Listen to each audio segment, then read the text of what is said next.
The new Glossier New York City store. Let's talk about it.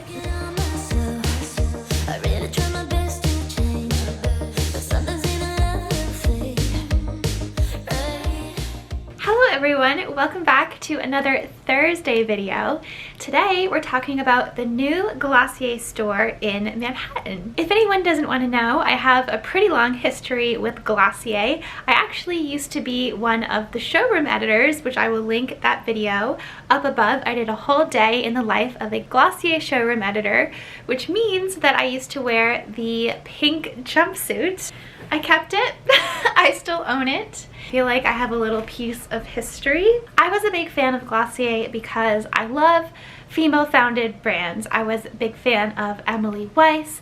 I loved the whole idea of how she started into the gloss and then created this digital-first company, which was Glossier, and the fact that she did like these slow releases, like, oh, these are our first couple products, and then every time she released a new product, it was a big deal. It was a big launch. It generated a lot of social media attention and just a lot of buzz online, and a lot of the ways that she ran the company were a lot different than a lot of other beauty brands were doing at the time. So it was totally an anomaly, and I thought that it was really exciting, and I just loved the idea of the fact that the showroom that they had originally at the time was right in the original offices, so like where Emily had all those ideas and started the company from the ground up. So when I worked there, the showroom, they started at the very top floor of the building on Lafayette Street, and they moved the actual corporate offices to like a floor or two below that. As a store employee, you felt like you were very closely ingrained with the corporate employees. They were right there.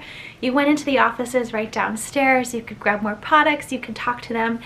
It was just a really great work environment, and when I worked there, I actually like left my 9-to-5 corporate job, and then I would go to the store to work there for some extra cash, but then also just because I was such a big fan of the brand. So I had loved having this job. The only reason why I left it was because I started a new corporate job that wouldn't let me work those hours. So needless to say, while I was there, I learned a lot about Glossier from the inside. I did all the product training.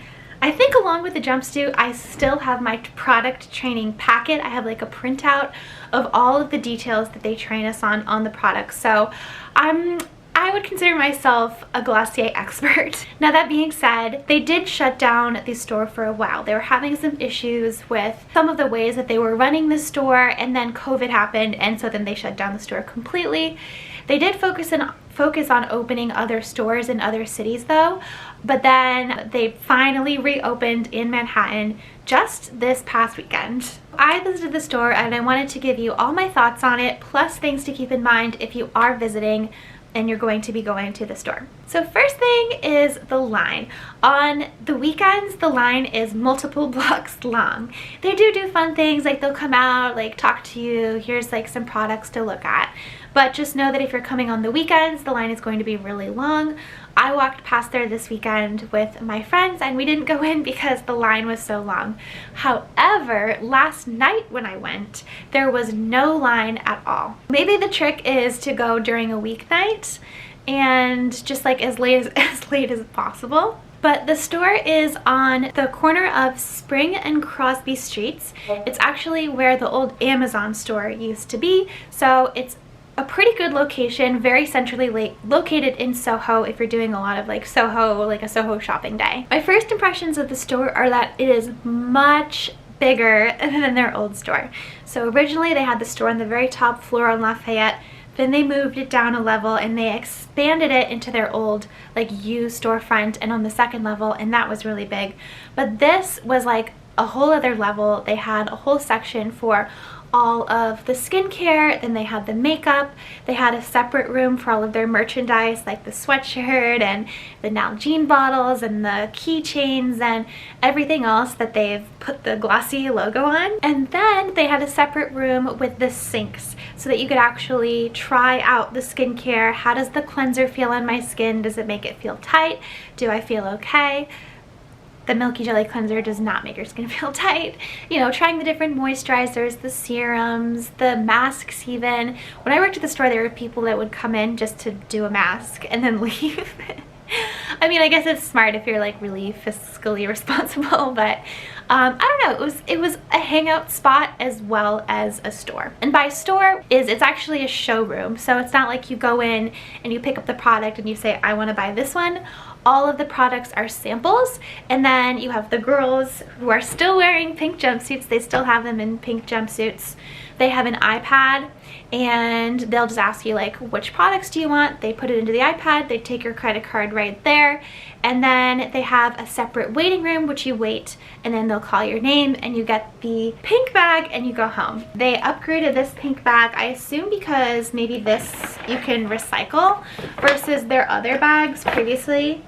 Yeah, please reuse and recycle me, it says on the bottom, versus their previous bags were like a clear plastic. I know they've had to become very environmentally conscious because a lot of their followers, like shoppers, are very environmentally conscious people. Something I really liked about the layout of the store was the fact that they had a whole separate area for a waiting room after you've already purchased a product.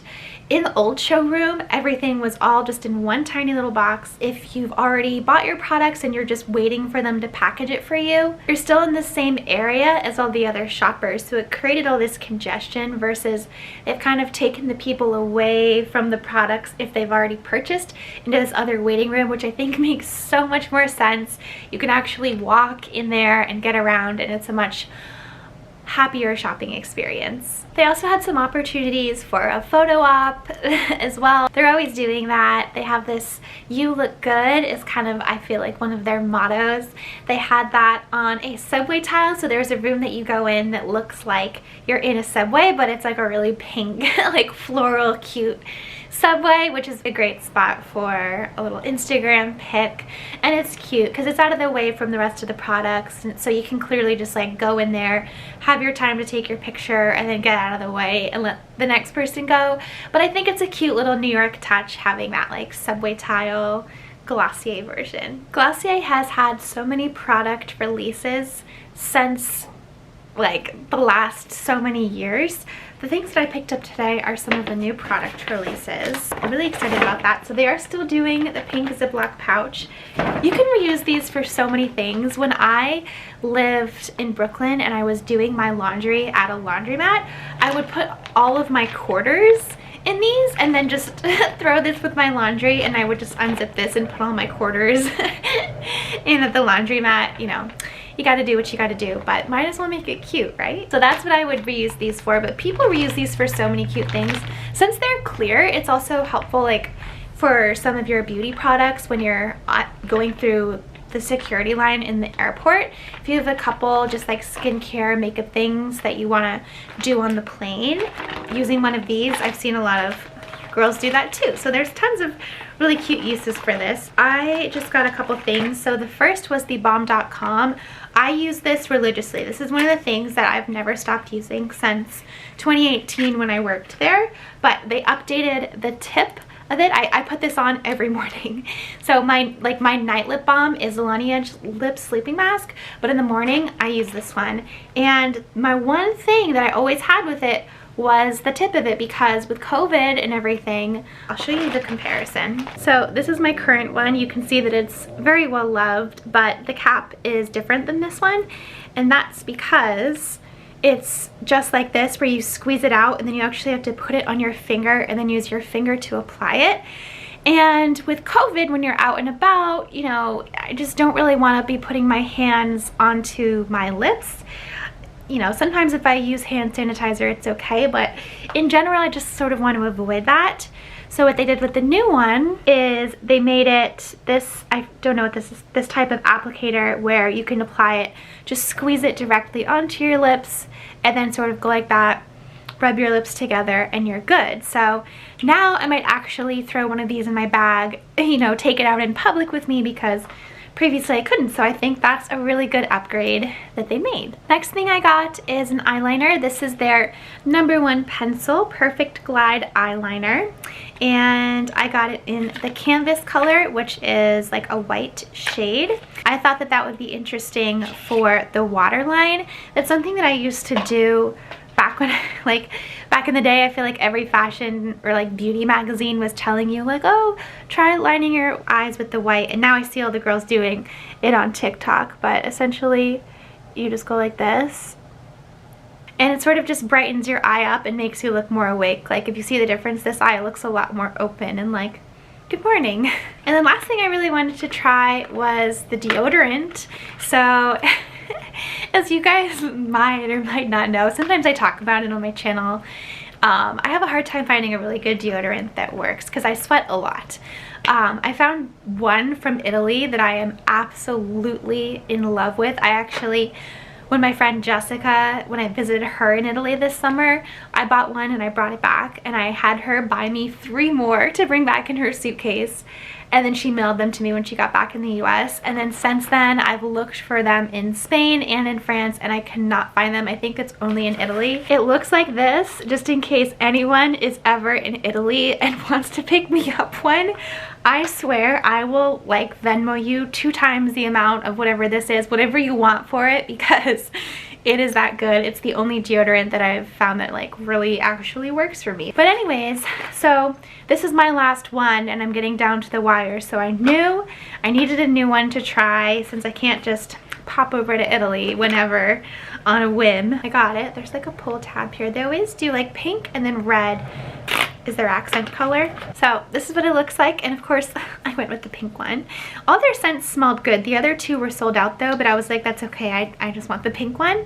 And it's an orange blossom, which I actually really like that scent. Fleur d'Oranger, which reminds me of the L'Officine Universelle Bully in Paris. See what I mean? Oh, you just pop it in there. Okay, I got it. It's a really cute deodorant, you know, like it's a lot cuter than the ones at the store, but I love that scent. So hopefully the formula works well. I'm gonna use it and I'll keep you guys posted on my future vlogs and stuff. But yeah, so that's that. I think definitely go visit the store. If it's a super long line, just try coming back if you can at night during a weeknight. There was no line. But I think overall it's a fun like experiential store, and so many of their products are very good. I think of them as just the most basic core essentials. They were taking like, you know, the best of the best and just being like, okay, this is there's so many beauty products out there that are like, okay, this is the one that you need, you know. I don't know, I really like their brand overall. Of course I used to work there, so I am biased, but I feel like I'm just a regular like girl my age also tends to like Glossier, so it is what it is. But I really appreciate you guys watching. Let me know in the comments what you think about Glossier. Are you a fan? Are you gonna visit the store? What do you think? And let's have a conversation. So as always, don't forget to subscribe and check out the Fashion Squirrel as well over on Instagram. And hopefully I will see you guys next time.